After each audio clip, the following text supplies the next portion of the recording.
कृष्ण गोविंद गोविंद गोपाला, कृष्ण गोविंद गोविंद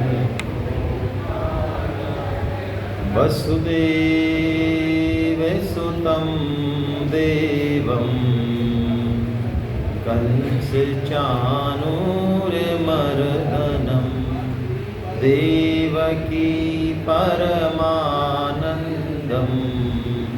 कृष्णं वंदे जगद्गुरुं। आप सभी वैष्णव जनों के चरणों में वंदन। हरे कृष्णा। भगवत गीता में 18 अध्याय हैं। 6 अध्यायों के 3 भाग किए इसके संतों ने। प्रथम जो 6 अध्याय जो अभी हमारे पूर्ण हुए हैं, इसमें कर्म योग की बात ज़्यादा कही भगवान ने।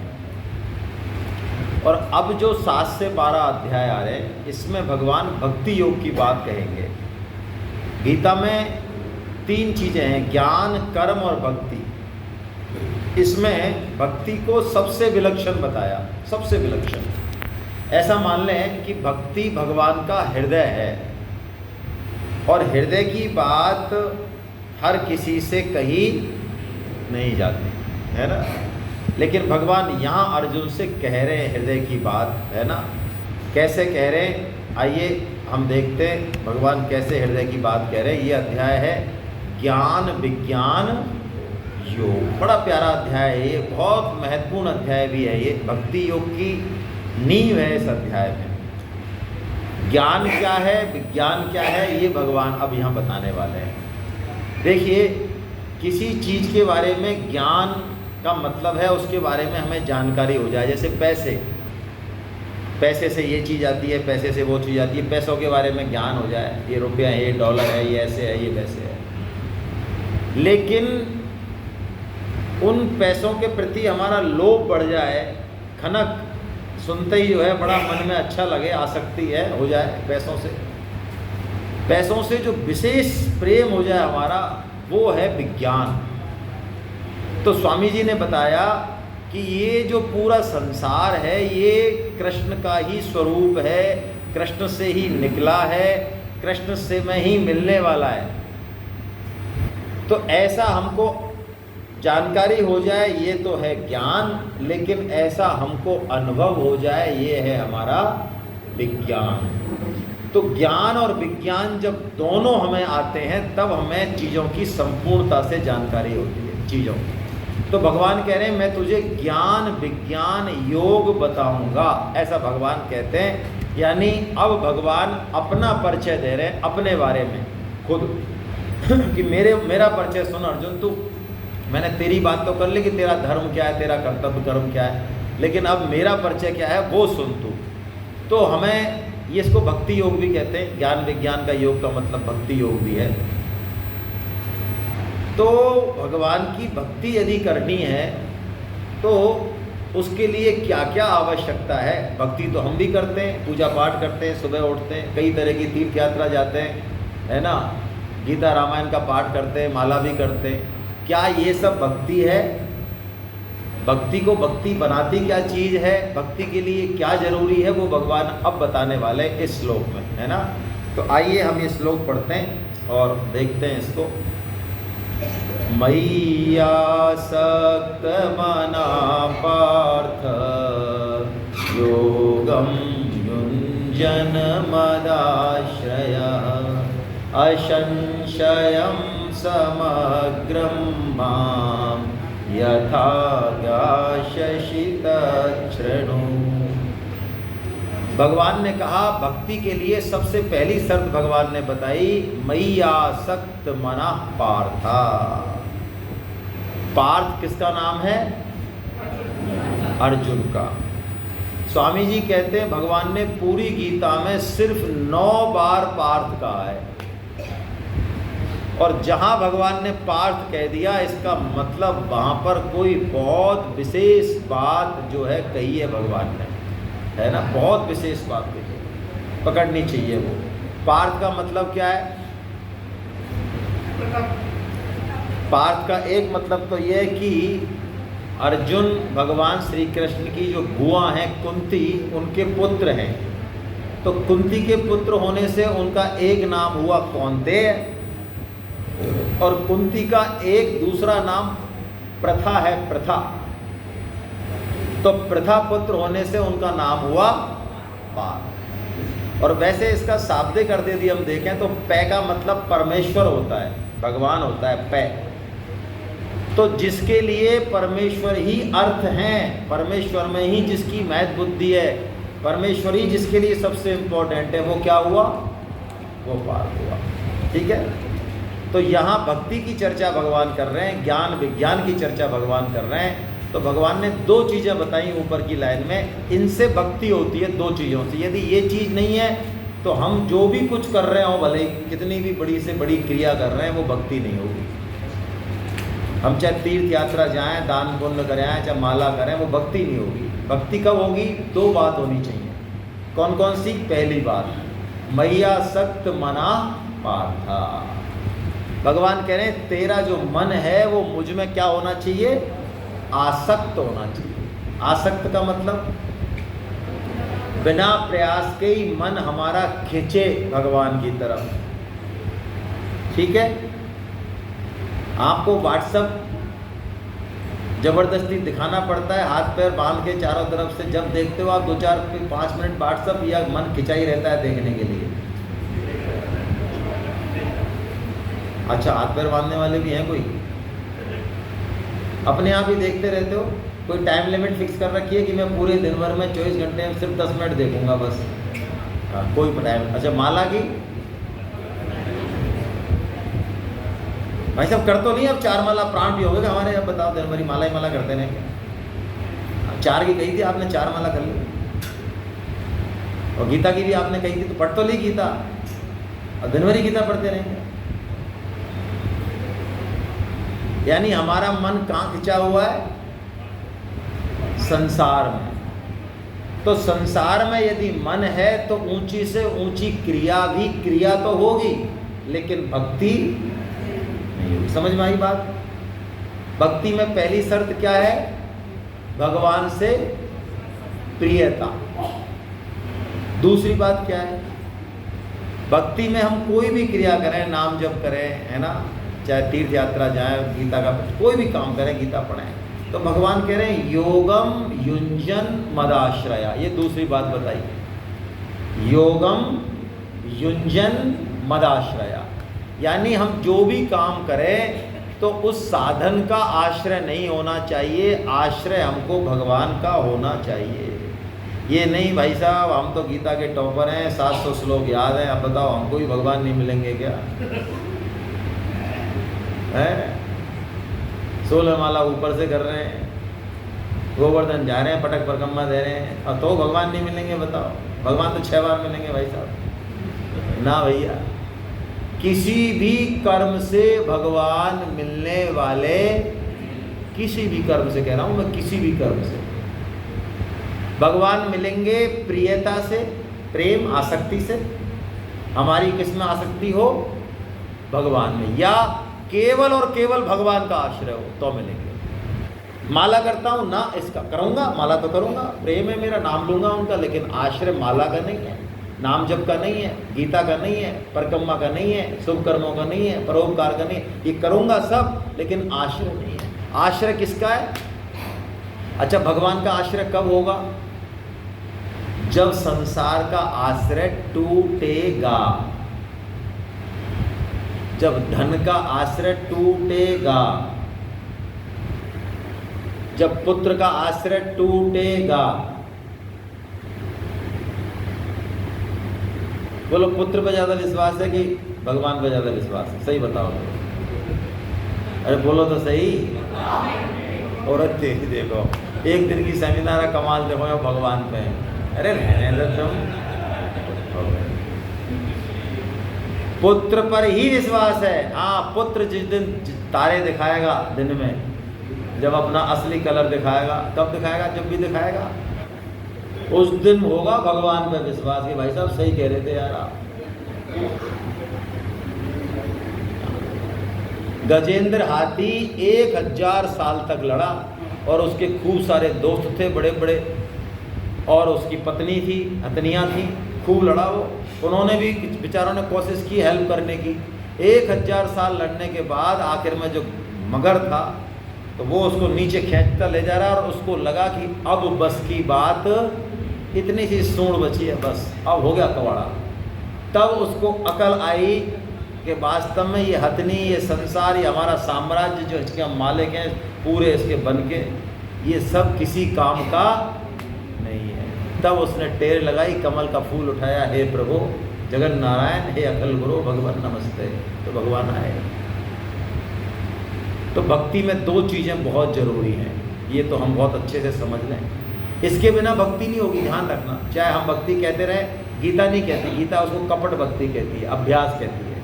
हम जो बढ़िया बढ़िया काम करते हैं ना, तीर्थ यात्रा घूमते हैं, और कई तो कहते हैं भाई साहब एक और बचा है हमारा, बस वो ज्योतिर्लिंग, लेकिन कौन सा, क्या वो भगवान का, बस 11 घूम लिया हमने। अरे अच्छा 11 घूम लिया आपने, अरे वाह यार। मतलब टूरिज्म को, मौज मजाक को, चाट पकौड़ी खाने को भक्ति बता रहे भाई, है घूमने में मन है उसको भक्ति बता रहे। अरे ये भक्ति नहीं है, भक्ति है भगवान का आज्ञा पालन, और वो भी प्रियता से। अब बात कर रहे हैं भगवान, ये तो बात हो गई भक्ति की। अब बिल्कुल अलग बात है नीचे।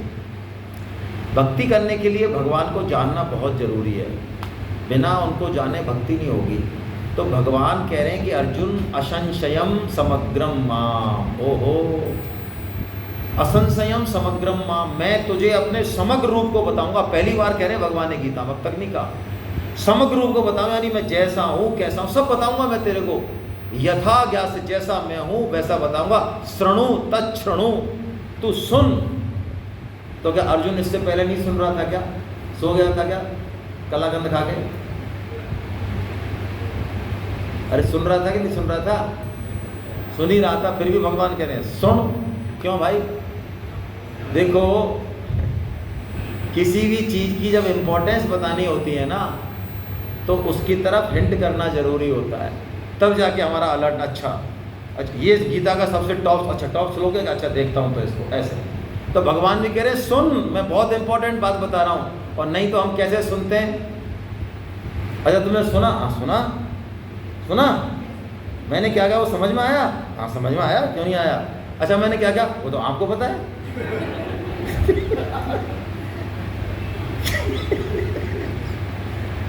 अरे आपने क्या कहा तो आपको पता होगा ना, हम तो सुन रहे हैं। तो तच्छृणु, सुन भाई अर्जुन, ठीक से सुन। क्या सुन? अब भगवान देखो अपना समग्र रूप बता रहे हैं, क्या बढ़िया बात बता रहे हैं भगवान। ऐसी घोषणा भगवान को ऊपर के श्लोकों में बता रहे हैं, जड़ प्रकृति जितनी भी है, ये संसार, ये शरीर, सब ये मेरा ही रूप है। और एक जो हम हैं, हम जड़ नहीं, हम चेतन है, चेतन हम भी भगवान के ही है, भगवान का ही स्वभाव है, भगवान की प्रकृति है। आइए जल्दी से पढ़ते हैं। हम ऊपर वाले को नाम दिया भगवान ने अपरा, जड़ को नाम दिया अपरा, और हमको जो चेतन है हमको नाम दिया परा। आइए जल्दी से पढ़ते हैं। भूमिरापो नलो वायु खम मनो बुद्धिरेव च अहंकारमितीयं मे भिन्ना प्रकृतिरष्टधा। अर्जुन क्षति जल पावक गगन समीरा 5, और मन बुद्धि और अहंकार, ये 8 फोल्ड 8 भेदों वाली ये मेरी जड़ प्रकृति है। मन क्या है भाई? जड़ है। बुद्धि बोलो, जिस बुद्धि के ऊपर हम कूदते हैं, भगवान क्या बता रहे हैं उसको? अरे बुद्धि तो छोड़ो, बुद्धि के जो पापा जी हैं, कौन? अहंकार। बुद्धि कुछ नहीं कर सकती, अहंकार के यहाँ से सिग्नल आते हैं सारे। मैं स्त्री हूँ, ये अहंकार है मेरा, तब जाके मेरी बुद्धि और मन उसी हिसाब से चल रहा है। जिस दिन ये अहंकार हटेगा कुछ नहीं करेंगे मन और बुद्धि। जैसा मेरी अहमता है वैसा मेरी मन बुद्धि चलती है। मालिक अहंकार होता है इन सब का। अहंकार भी क्या है? जड़।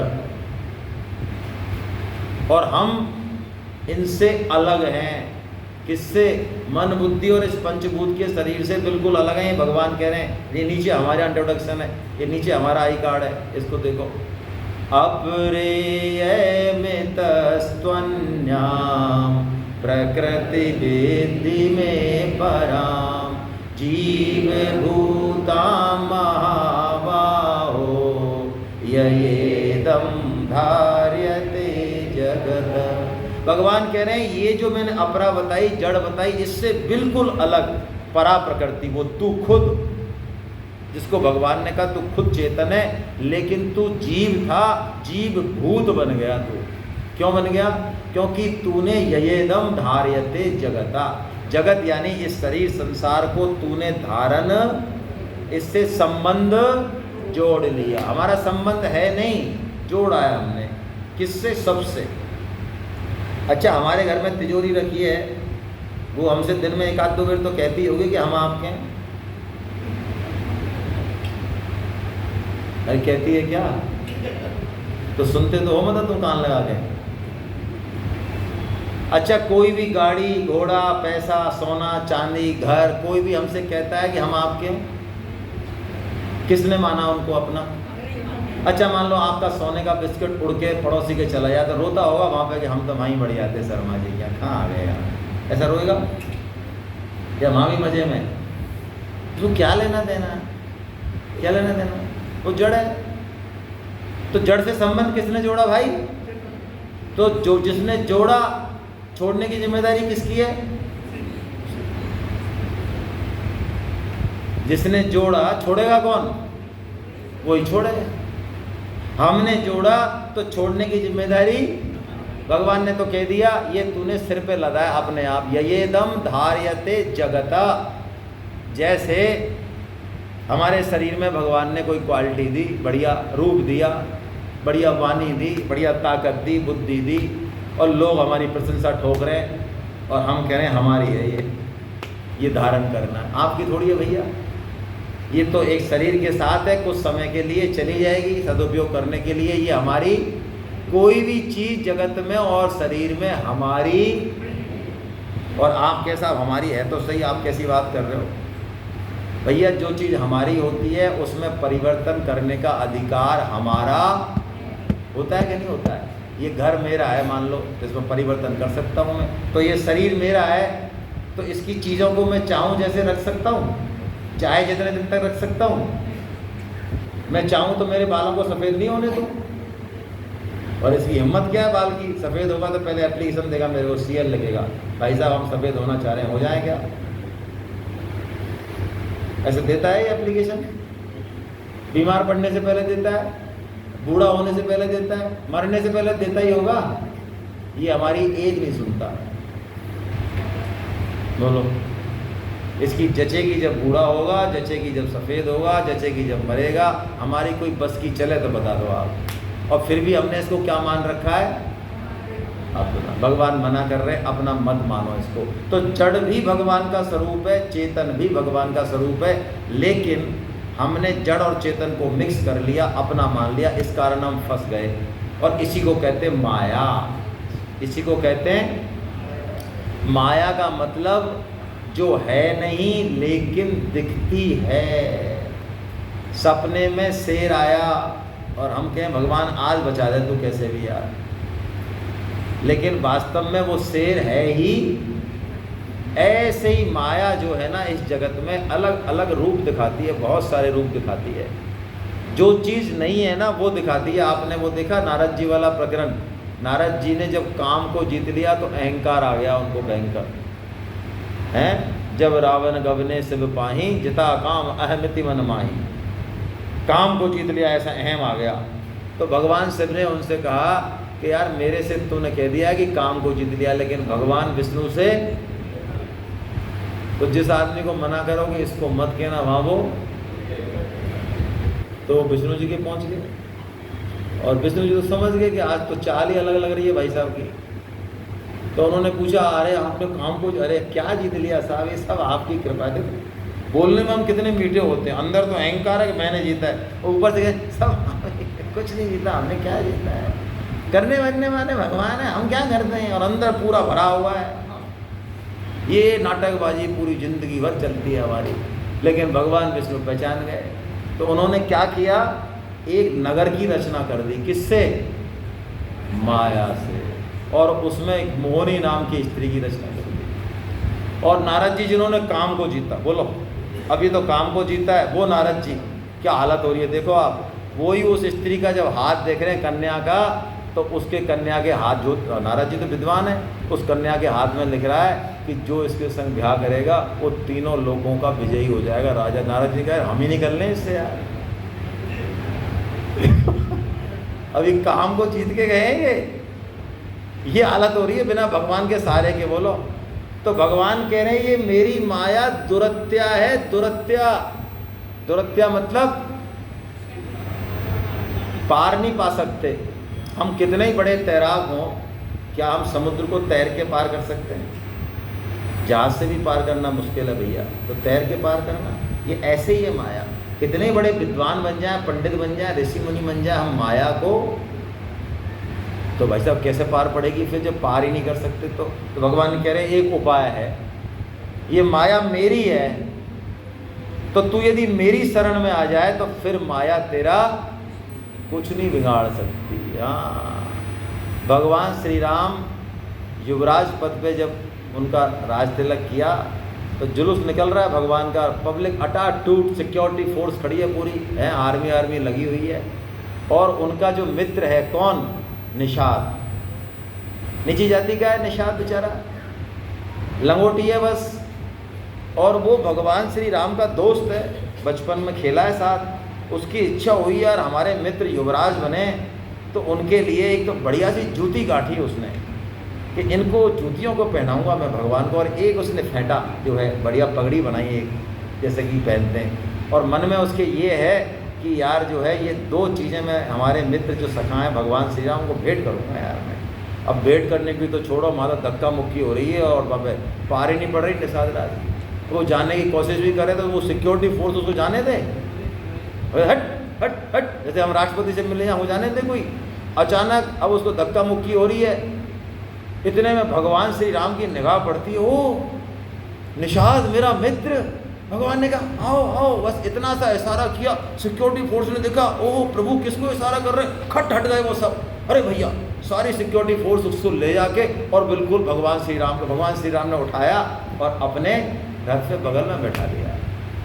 और उसने कहा महाराज, भगवान ने अपने सोने के सारी जूती कमल वो सब उतार के और निषाद राज के वो जूती और वो फेंटा पहना और अपने पिताजी से परिचय कराया, दशरथ जी से। पिताश्री ये मेरा मित्र निषाद राज। अच्छा अच्छा, हाँ ये तो बचपन में आता था। अब बोलो भगवान की कृपा हुई तो भगवान के पास पहुंचने में कितना टाइम लगा भैया। और भगवान की कृपा नहीं होती तो भगवान क्या कह रहे हैं, देखो कितनी बढ़िया बात कह रहे हैं। अर्जुन इस माया से यदि तेरे को पार पाना है तो तू मेरी शरण में आ जा। दैवी ही ऐशा गुणमयी मम माया दुरत्यया मामेव ये प्रपद्यन्ते माया में ताम तरन्ति ते। ओहो अर्जुन, ये गुणमयी माया है मेरी, 3 गुणों का चक्कर है, अलग अलग रूपों में आती है, तू उलझ जाएगा, पार नहीं पा सकता इससे। अच्छा महाराज, अरे बड़े बड़ों को चक्कर खिला दिया है इसने, तू क्या बीमारी है? तो महाराज क्या करें, मामेव ये प्रपद्यन्ते। ओहो, केवल तू मेरी शरण में आ जा। प्रपद कहते हैं पैर के अगले भाग को। स्वामी जी इसमें उदाहरण देते हैं बड़ा अच्छा कि जो मछुआरा होता है ना, वो जब मछली पकड़ने जाता है तो जाल फेंक देता है वो समुद्र में, और बड़ी बड़ी मछलियाँ फंस जाती हैं, बड़ी बड़ी फंस जाती हैं। कितनी भी बड़ी हो क्या करेगी, जाल में आ गई तो उछलती रहे, आखिर में फंसेगी, कहाँ जाएगी। लेकिन छोटी छोटी मछली जिनमें कोई दम नहीं है, कोई कुछ नहीं है, वो मछुआरे के पैर के पास आ जाए मान लो, तो बोलो वो जाल में फंस जाएंगी? वो जाल में नहीं फंसेगी। यही मजा है बस। भगवान की माया को भक्त बड़ी आसानी से पार कर जाता है। क्यों? भक्त अपने आप को दीन मानता है, दास मानता है, भगवान का सेवक मानता है। और भगवान का जो सेवक होता है, जो भगवान का काम करता है, भगवान की प्रसन्नता चाहता है, माया की हिम्मत नहीं है कि उसकी तरफ दृष्टि फेर दे। लड़ना तो बहुत दूर की बात है, हिम्मत नहीं है। माया दासी की तरह डरती है, ऐसा भगवान कह रहे हैं। अब भगवान कह रहे हैं मेरी भक्ति करने वाले अर्जुन 4 तरह के भक्त हैं। 4 तरह के भक्त हैं। कौन कौन से? पहला बताया आर्त भक्त। आर्त मतलब संकट पड़ने पर भगवान श्री कृष्ण से ही सहायता मांगे, किसी और की आशा। जिज्ञासु, कोई शंका आए, समाधान आए, जैसे गीता को आपने गुरु बना लिया तो अब हम गीता से ही शंका समाधान करेंगे, कृष्ण से ही करेंगे, किसी और से हमको मतलब नहीं है, तो हम जिज्ञासु हो गए। जैसे कि अर्जुन है, उद्धव है। अर्थार्थी, भगवान से पैसा चाहें, राज्य चाहें, धन संपत्ति, हाँ चाहें, लेकिन किससे चाहें? केवल भगवान। और भगवान नहीं दें तो, हाँ नहीं दें तो कहीं और नहीं जाएंगे, मर जाएंगे, लेकिन और कोई देवी देवता में नहीं जाएंगे, कोई साईं बाबा के नहीं जाएंगे, कोई जो है क्या बोलते हैं उसको, भूत प्रेत हैं, कोई भोपा वापा के कहीं नहीं जाएंगे। मांगेंगे तो कृष्ण से ही मांगेंगे।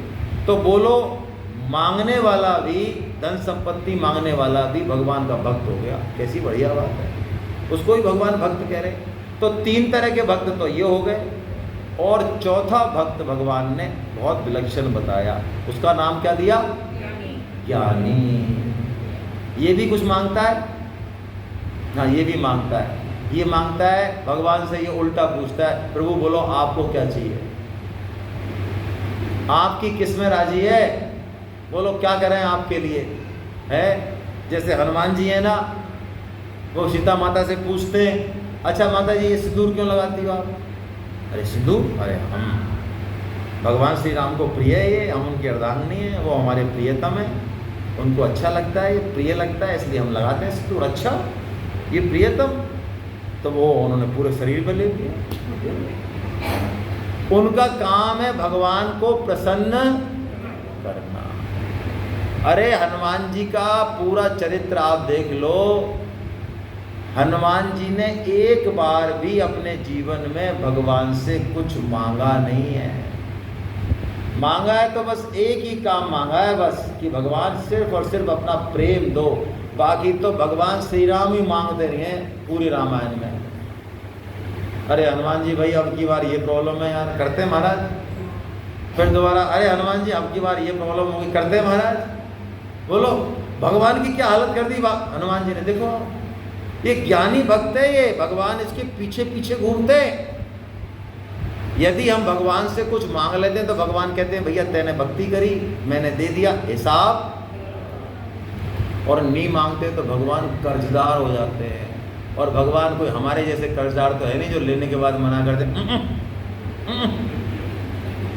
कहाँ चेक बता बेटा, अब चेक नहीं भराया अगले आदमी ने, हमने नहीं लिए।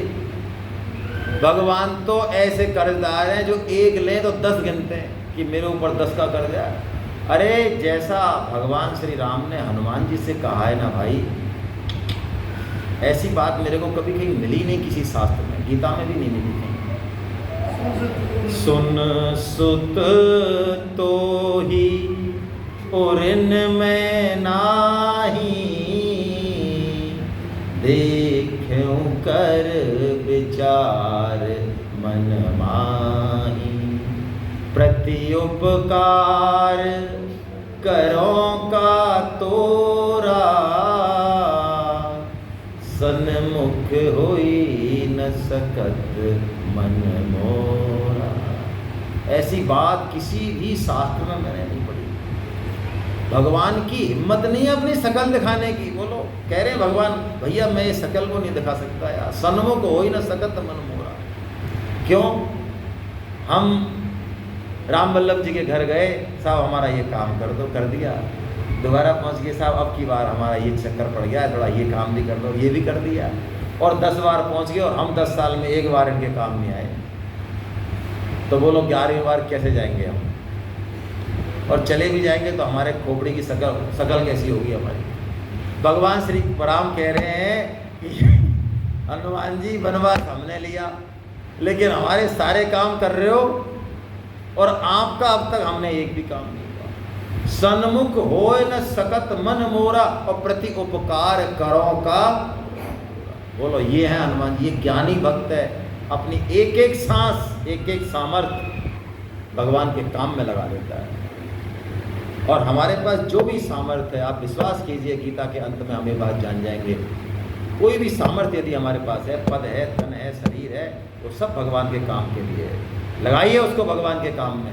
यदि नहीं लगाई तो हमसे बड़ा मूर्ख नहीं कोई, उसका कोई सदुपयोग नहीं है। भगवान के काम में लगा दिया तो उसका महान सदुपयोग हो गया, और यदि नहीं लगा पाए, हम हिचक में रह गए, मान अपमान में रह गए, तो कोई सदुपयोग नहीं है। भगवान कहते हैं मैं ऐसा हूँ अर्जुन, एक के बदले 10, फिर भी लोग देवताओं की पूजा करते हैं। क्यों करते हैं? भगवान जरूरी नहीं है कि हमारे हर पूजा का, हर कामना का फल दें। वो चाहे तो दें और चाहे तो ऐसे हैं भगवान। और कई बार तो भगवान उल्टा काम करते हैं। हम यदि उनके सामने जाएं और हम उनके भक्त हैं तो करते, वैसे नहीं करते। तो भगवान देने की तो छोड़ो, हमारे पास जो सामान है उसको और साफ कर देते हैं। एक बार नारद जी के संग जा रहे थे भगवान, तो नारद जी की दृष्टि पड़ी, एक गांव में बुढ़िया थी, बहुत भक्ति थी भगवान की, रात दिन सेवा पूजे, गाय थी बस उसके पास, गाय पालती, दूध पीती, भगवान की सेवा करती। तो नारद जी ने प्रशंसा करी भगवान से कि महाराज ये आपकी बहुत बड़ी भक्त है, ये है ना, इसके पास कोई सहारा नहीं है आपके अलावा, बस एक गाय उससे अपना काम चला रही। तो भगवान ने कहा किधर है? तो भगवान ने जैसी देखी वो गाय निमट गई, गाय गई। नारद जी ने कहा आपका बड़ा बढ़िया सिस्टम है, ये बताओ, एक गाय, ये बुढ़िया के पास कुर्सी तो नहीं है, एक झोंपड़ी, एक गाय उससे अपना पालन कर रही है, अब आपको बताओ, बताना भी बेकार है, आपने गाय नहीं। भगवान ने कहा ये बुढ़िया, इससे इतना प्रेम है इसके दिल में, लेकिन ये गाय और सब आसक्ति छोड़ दी, ये बस गाय के चक्कर में अटक गई। अब ये गाय का आश्रय मैंने छोड़ दिया, इसका हटा दिया, अब इसके मेरे से मिलने में कोई दिक्कत। भगवान तो ऐसा करेंगे भैया देख लो, अब जच रही है कि आपके भगवान के पास जाने की। भगवान वही चीज़ देंगे जिससे हमारा फायदा होगा, और फायदा नहीं होगा तो वो चीज़ देंगे नहीं, थप्पड़ अलग लगाएंगे और बिल्कुल मामला खराब करेंगे। ये भक्ति है। जचे है क्या? नहीं जचे तो चलो देवताओं के पास आ जाओ, यहाँ बढ़िया जुगाड़ है। देवताओं का एक नियम है, मंत्र है, विधि है, वो पूरा कर दो तो वो जो चीज़ उनके पावर में, उनके पावर में, जो भगवान ने दी है उनको पावर, इंडिपेंडेंट कुछ नहीं है, वो आपको दे देंगे। चाहे उसके देने के बाद हमारा पतन हो, सत्यानाश हो, कुछ भी हो, देवताओं को इससे लेना देना।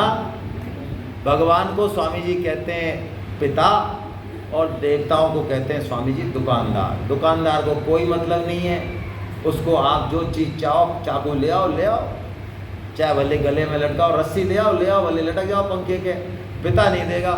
पिता हो सकता है पैसे छीन ले, रस्सी दे नहीं, और एक थप्पड़ और रख दे, है ना। ये भगवान है, ऐसे है भगवान। लेकिन देवताओं की जो उपासना करते हैं, भगवान ने उनको मूर्ख कहा, तुच्छ बुद्धि वाला कहा। भगवान ही कह रहे हैं, इसलिए हमको देवताओं की सकाम उपासना नहीं करनी। ठीक है, ये गीता ही बताएगी भाई। क्यों? देखिए, अंतबत्तु फलम तेषां तद्भवत्यल्पमेधसां देवान् देवयजो यान्ति मद्भक्ता यान्ति। भगवान कह रहे हैं एक तो देवताओं के पास इंडिपेंडेंट पावर कुछ नहीं है, उनके अलग अलग डिपार्टमेंट दिए और उसमें पावर मैंने दी है, तो वो जो फल देते हैं वो विनाशी होता है। यानी आज मिलेगा, कल तो हमने इतनी मेहनत करी, पूजा करी, फल मिल भी गया लेकिन टिका नहीं, क्या फ़ायदा हुआ? पहली बात। दूसरी बात, जिस डिपार्टमेंट के देवता हैं उसी की आराधना करनी पड़ेगी। अब आपको मकान का पट्टा चाहिए तो पीएचडी में चले जाओ, मिल जाएगा। कहाँ जाना पड़ेगा? है। और घर के आगे जो है कोई पेड़ पौधे लगाने या कुछ करना है या कोई और काम करना है तो उसी डिपार्टमेंट में जाना पड़ेगा। लेकिन भगवान के पास सारे डिपार्टमेंट हैं, सारे। तो भगवान कह रहे हैं देवताओं की पूजा करने वाले देवताओं को प्राप्त होते हैं, लेकिन मेरे को पूजने वाले किसको प्राप्त होते हैं? तो भगवान की पूजा करने में फ़ायदा ही फ़ायदा है। तो क्या देवताओं की पूजा करनी नहीं चाहिए? करनी चाहिए, बिल्कुल करनी चाहिए। भगवान सूर्य हमको रोशनी दे रहे हैं, भगवान चंद्र हमारा पोषण कर रहे हैं, धरती माता अन्न उपजा रही है, वायु देवता हमारा पोषण कर रहे हैं। इन सब अग्नि, जल, वायु, जितने भी प्रकृति में देवी देवता हैं, हमारे पीपल देव, हमारे समुद्र देव, हमारे कुआं देव, हमारे पत्थर देव, पहाड़ देव, है ना, बैल देव, गाय देव, जितने भी देवी देवता हमारे यहाँ तो बहुत है, सबकी पूजा करनी चाहिए। क्यों? इनसे हमारा जीवन चलता है, लेकिन इनसे मांगना कुछ नहीं चाहिए। ठीक है, सकाम पूजा से पतन होगा, निष्काम पूजा से पतन नहीं होगा। हरे कृष्णा।